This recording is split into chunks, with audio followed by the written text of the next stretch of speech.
sino nga ba ang mga concerned Tito Sense? Ako nga pala si Tito Ko, isang project manager. Naman si Tito Yak, taga Maynila. Ngayon, busy ako sa maliit na negosyo na kasama ko ang aking asawa. Mga kanak-anak, ako si Tito Jeff, isang civil engineer. Ang inyong si Tito Rox.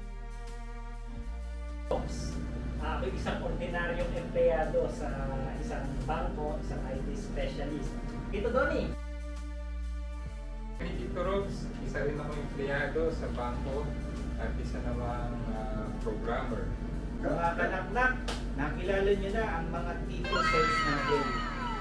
Kami, mga handang tumulong para makapagbigay ng munting tulong sa pangangailangan nyo sa inyong